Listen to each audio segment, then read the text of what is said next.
8:35, good morning time for your TTO program this morning. We welcome in Anthony Larson this morning. Good morning, Anthony. Good morning, Nolan. How are you? Glad to be here. Yeah, yep. We are talking Adams County Commissioners. You guys met yesterday morning.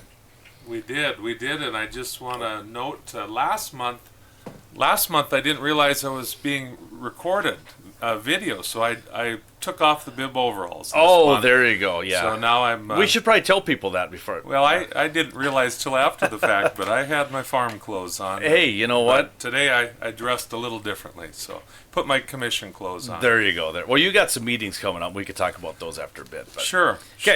Well, I appreciate the opportunity. Throughout my term, it's been a great privilege to be able to try to keep the public updated on county commission meetings, and so I'll do that again today for the meeting that was held just yesterday. October 8th was the regular monthly county commission meeting, and we did set the next county commission meeting date for November 14th at 8 a.m.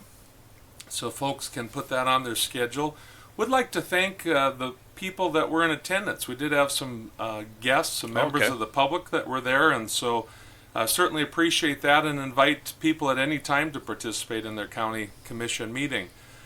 Some of the action items I'll run through. Justin Blade has been the interim road superintendent for a number of months now, and we did take action yesterday to approve or appoint him as the permanent road superintendent, and so that's an important step as we that's a very important department for the county. There is a lot involved there, and so I congratulate Justin and look forward to working with him as we continue to provide those services.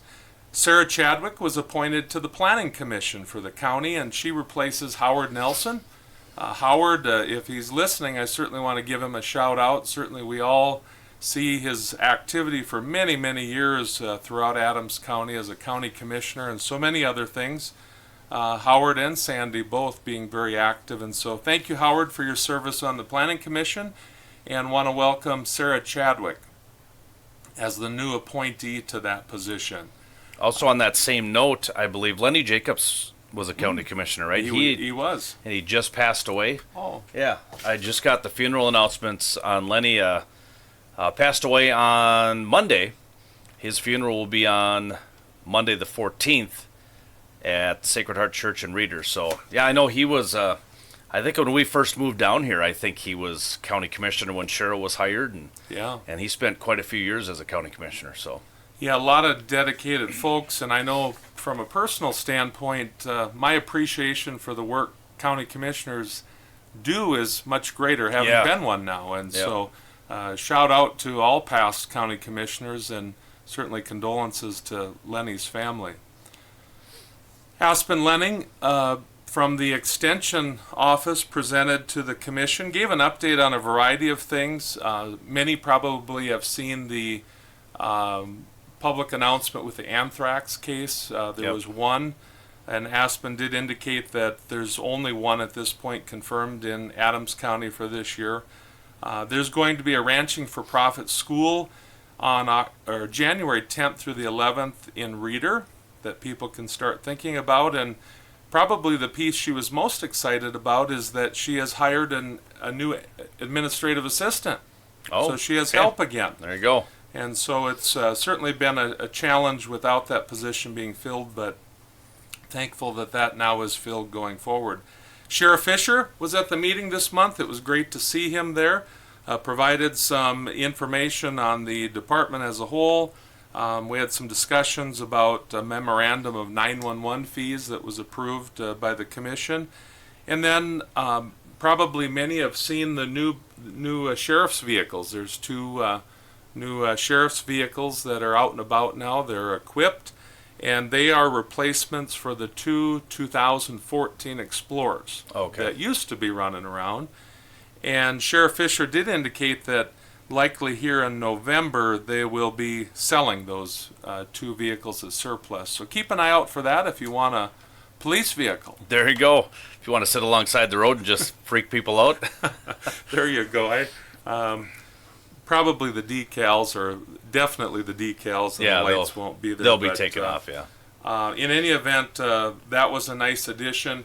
Those vehicles were purchased, I believe it was out of Kansas. They were actually used vehicles, and Sheriff Fisher spoke to the value that the county is getting by purchasing those versus a new vehicle.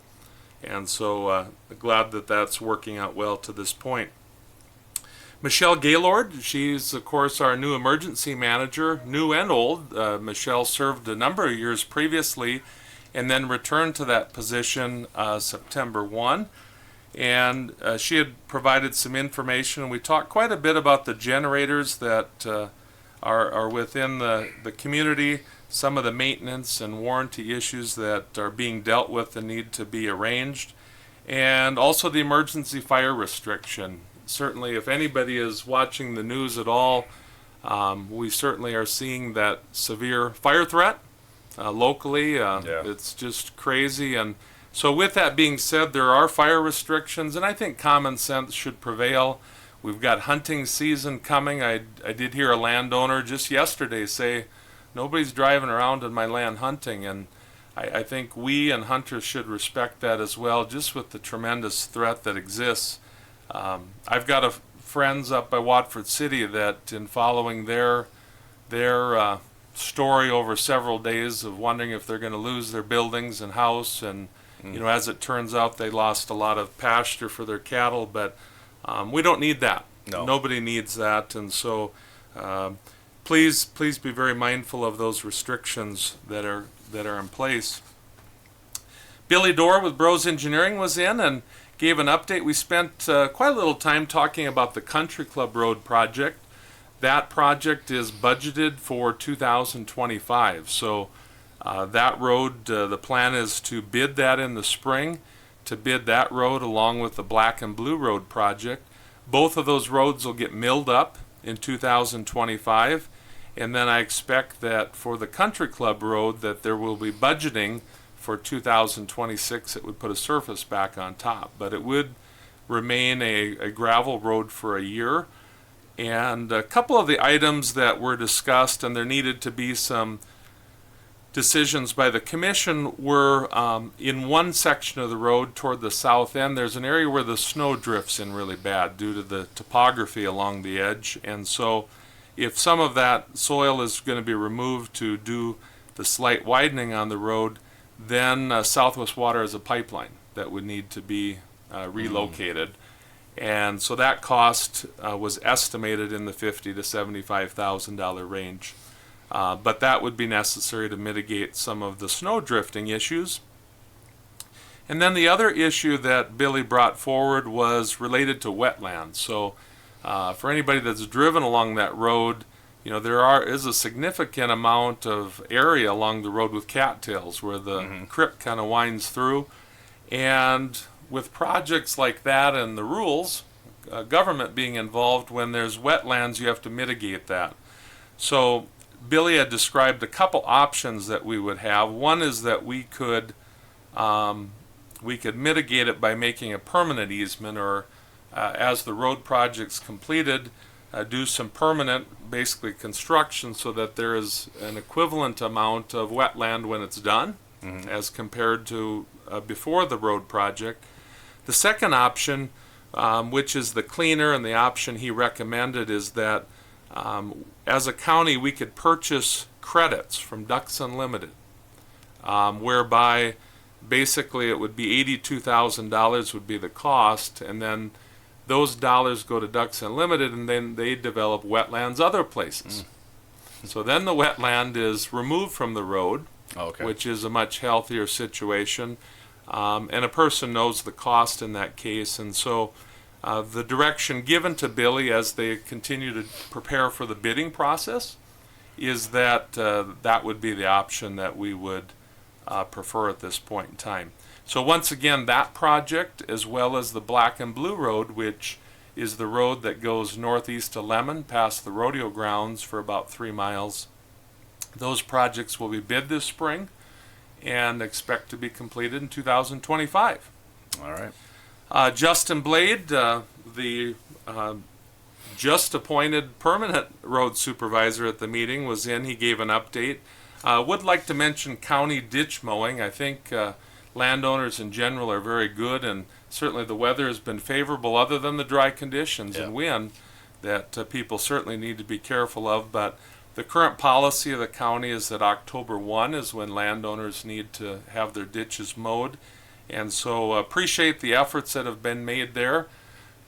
Different people have asked, why is that important? Do you know why that's important? Probably because of snow. Snow. I'm thinking. Yeah, yeah. So anybody that lives out in the country, it doesn't take much grass and a little bit of tall grass along the edge of the road. You got drifts. Is Well, you've a- seen that on the highway too. Every once in a while, you'll see some drifts and Yeah.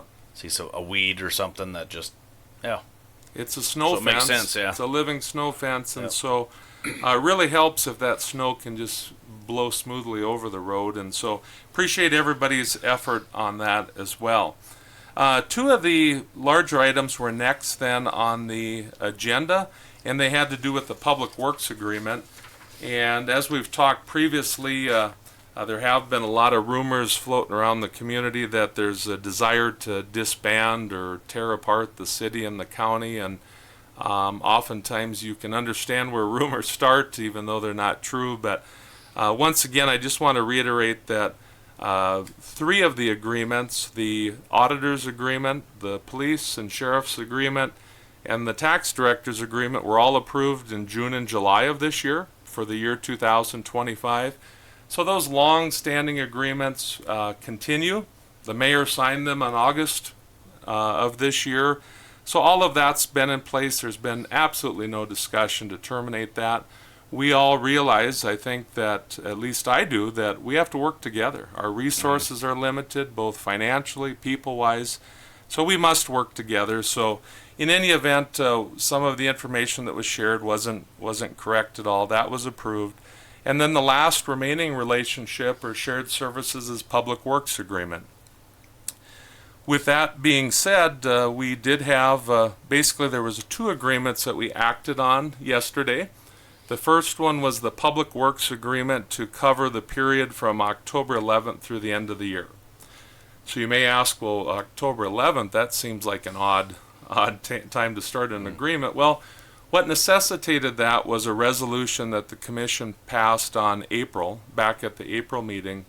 At that time, the city wasn't paying the bill to the county, and there weren't discussions or being had, and so that was the way to force the issue. And so the issue has been forced, and I'm happy to report, and I'll give a little more color on these agreements, but agreements to continue public works for the city of Hettinger and the county were approved, unanimously approved. So everything continues. There has, sadly, that the reason for that 10/11 is that 6 months notice to terminate the existing and force a new one to be contemplated was required, because there weren't both parties at the table. So they will all go through now the end of 2025, like December 31st, and then you renegotiate, or how does that work? Yeah, so the first agreement we approved was through the end of the year, and then the second agreement was for the full calendar year of 2025. Previous, and I think what created some of the challenges was that the most recent agreement prior to this actually was from 2018. And so that agreement from 2018 hadn't been updated. And we know from 2018 to 2024, a lot of inflationary pressures. I don't know. Had a few things happen between those 6 years. I think most people's wages went up. I know the county's employees' wages went up. I think that just overall costs in general went up. And so I think we're in a much better situation for both the city and county to force, given that the contract is for 1 year. That will force a renegotiation annually. Yeah. And I think that will be healthy. Just some comments. There were people in attendance, but for those that weren't attending the meeting, I think it's important to understand the draft that was presented from the chairman of the commission and the mayor. I always take my role seriously in reviewing and making sure the details are there and that we aren't creating future problems. There was a couple items, I guess, that I had raised and ultimately were resolved, or the understanding was that the city continued to pay them. The first was that in the existing arrangement, the city has paid the county $8,500 annually, which is actually paid on a monthly basis, but it's an $8,500 annual rate to provide the utility billing to city residents. Okay. And so, given that the current contract was ending, and the fact that that utility billing is part of the new 2025 auditors agreement, so it's being compensated there, it needed to be recognized for this period of time. And so the mayor did indicate that the intent was to continue paying that, even though it wasn't in the proposed agreement. The second piece that wasn't in there was a reference to costs that the city pays in sharing for the county shop. So the city has equipment that's stored, maintained, utilizes the county shop. And in the current agreement, the city has been paying 25% of the maintenance costs, which on average through the year is $1,300 to $1,400 a year. And so that also wasn't recognized in this contract, but when I raised the question, then it was indicated that they would continue doing that, which I think is fair for both sides. And then finally, I guess the other piece that really affects both of the agreements, and I think is important information for the public, and I want to give a lot of credit to Nathan Noggle. I think probably everybody knows Nathan, and I just really respect him. Some of the change that's happened at the county, he provided services for the city for many years. Right. I think definitely the full time I've been a commissioner doing the water, sewer, other street work, really as a full-time role. He was a county employee, but primarily did that city work very well. And so when he took the groundskeeper custodian position for the county about a year ago now, which at the time it was a new county position, so we didn't know exactly the amount of time, but we assumed it would be a full-time position. Yep. But to his credit, to Nathan's credit, he has done that marvelously. If you've driven by the courthouse, doesn't that yard look awesome? Yep. And I just commend him so much.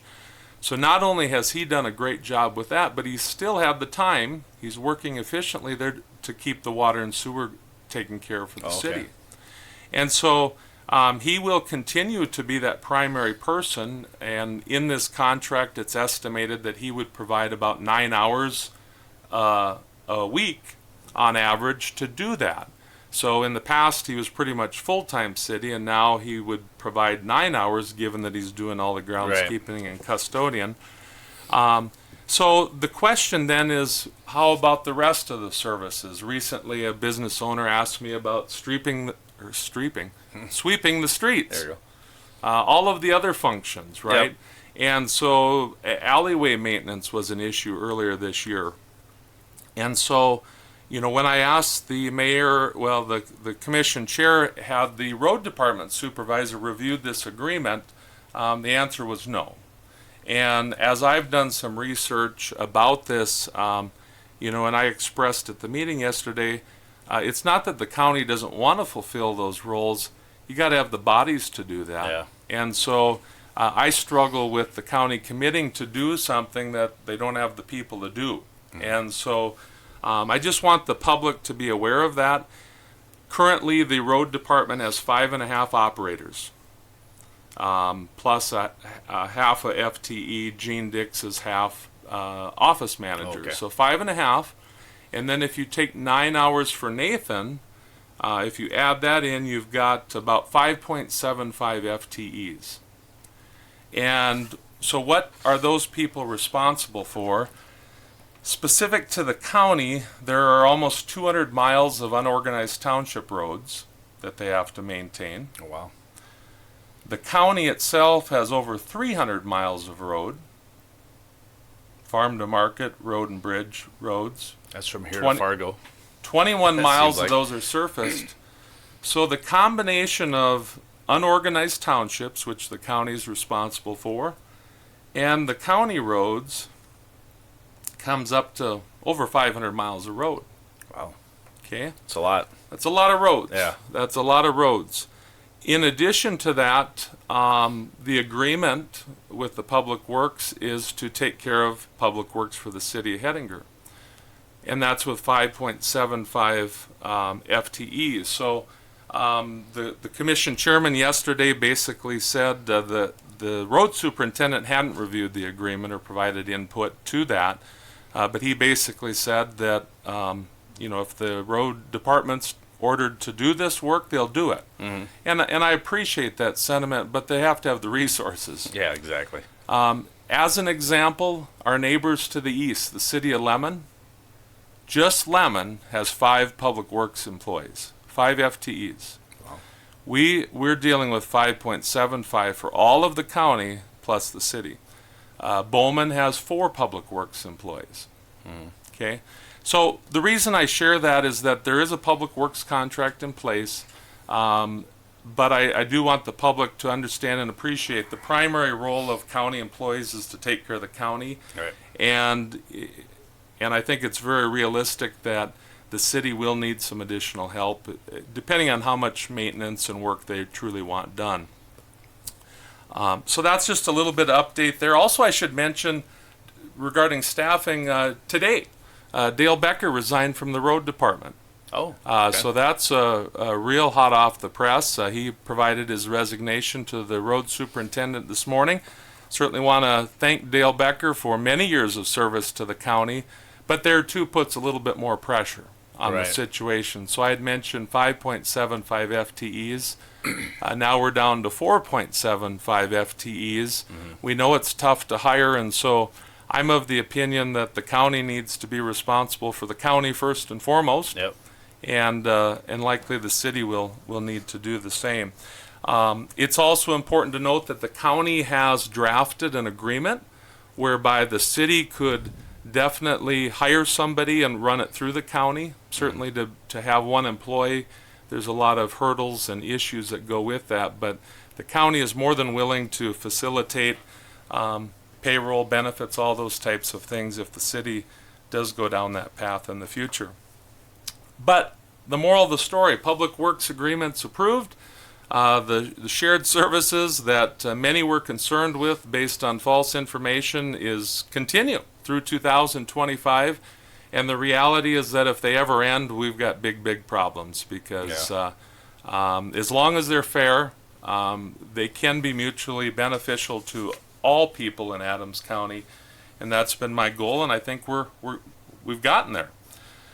The other thing I would mention different about the 2025 Public Works Agreement is that in 2025, instead of the 25% of the shared expense for maintenance for the shop that I mentioned that varies up and down, it'll be a flat $1,400 a month. So that'll be easier for the city and the county to budget from. Lene Christie, she reported, she's the head librarian. She provided some job descriptions for the library staff, and the commission approved them. Once again, what a wonderful job Lene and the entire library staff are doing when she reports the numbers of kids and just people in general that utilize the library. Definitely a great resource that we can all be proud of. And then we had State's Attorney Aaron Roseland speak to the group. One of the items has to do with employee agreements, and there's been some changes related to FSLA, federal law, I believe, related to overtime and salaried positions. And so ultimately, the employees that are under the county commission, we're going to be pursuing employment agreements for those employees. Basically, it just lays out everything from salary to benefits expectations, so that I think it's healthy just from an understanding perspective, so that the commission and those employees are on the same page. I think that covers most of that meeting. I think that covers most of it. And you said next one will be November 14th, I think. November 14th at 8 a.m. Is that on a Thursday? It is. It is. Yep. Okay. Yep. It's on a Thursday. I personally had a conflict on that Tuesday, and I appreciate the other commissioners being willing to work with that. I did want to just share, if I may, just one other observation, maybe a personal experience that I had, and it happened some years ago when I was at the CNN Cafe.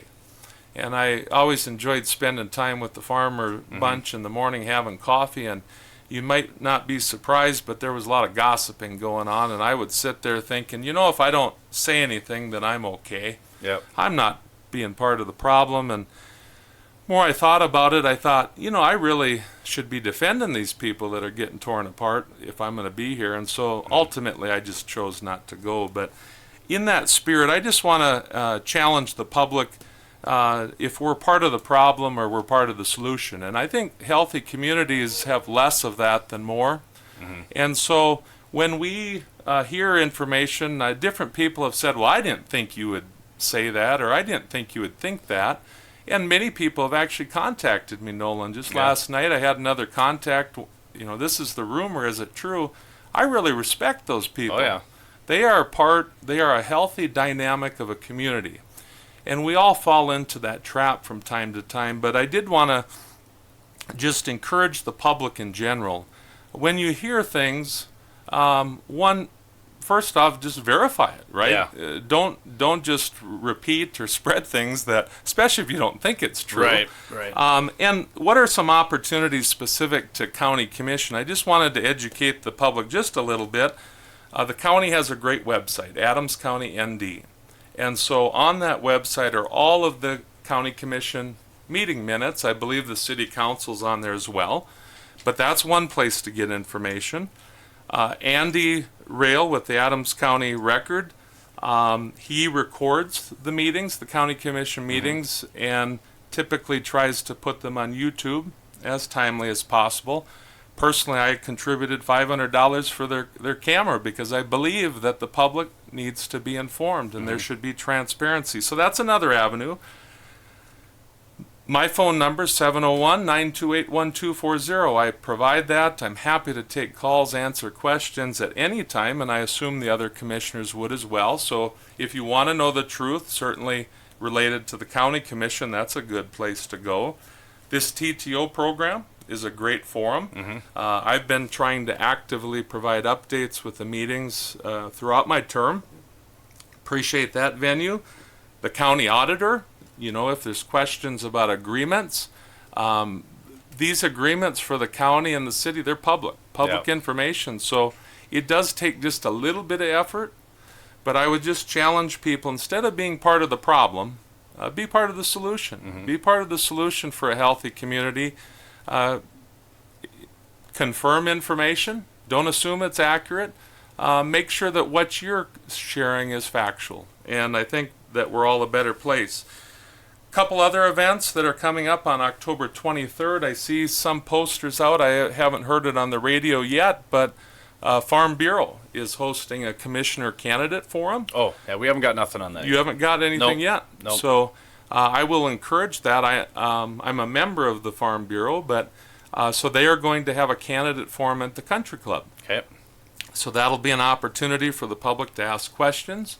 The Adams County Record, as I understand, is going to be providing a questionnaire to the candidates as well. So that's another way to learn about commissioners. What's so exciting to me with this race is we have 2 incumbents and 2 newcomers. So those of us as incumbents, we've got a record. Yeah. You can read the minutes for me for 4 years and see what I've done and what I haven't. The same for the other incumbent. And the other newcomers, reach out to them and ask them questions. And then also, the Adams County Records, I mentioned they're going to do the questionnaire. So opportunities to get educated. I encourage people to vote, as I always do in elections, but make sure you're informed. Make sure that the reason you're voting for, whether it be a measure, we've got some important measures on the ballot, or whether it be candidates, that your vote is educated. I think that that's important and something that we all can feel good about at the end of the day. Yeah, Election Day is November 5th. November 5th. All right, so get out and vote. A lot of things to vote for. Obviously, President is the big one. Correct. A lot of, and a couple days before, I think Monday and then Tuesday morning, we'll run down the ballot on our TTO program in the morning. So just let people know. Some people have already voted. They have the absentee ballots, so some people have already voted, casted. They don't have to worry about anything now until the votes are cast. But we'll have results hopefully that Tuesday night. And the bad thing about being down in this area, we get so many write-ins. It's usually around 9, 10 o'clock by the time they finalize everything. So Sure. it's always tough. And this year with the presidential election, I think it's going to make things even a little bit more tougher, a little bit more secure. I'm Right. sure they'll be making sure everything's secure around the United States. So Yeah, and we in North Dakota, we should be very confident in our process. Yeah. I heard the Secretary of State speak a few months ago, and we have a great election system that we can all be proud of, and I have 100% confidence in that. Just in closing, if I may, just prior to us going on, one of my ads was on the radio, but Yep. today, once again, I want to provide outreach to the public, be available to answer questions. At 10 o'clock this morning, I'll be at Good Hope Cafe here in Hettinger, 2:30 at the Reader Senior Center, 6 p.m. tonight at the American Legion in Hettinger.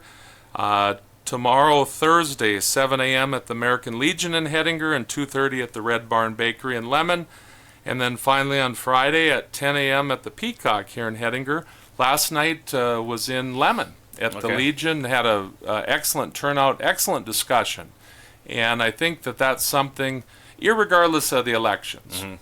There's only so many seats, and I think it's a blessing when there's choices to make. But ultimately, engagement from the public is really healthy and valuable for all of our public entities. And so I appreciate those folks in Lemon coming out last night. And always feel free to reach out if you have questions. My cell, once again, 701-928-1240. And I very much appreciate being able to share on TTO this morning.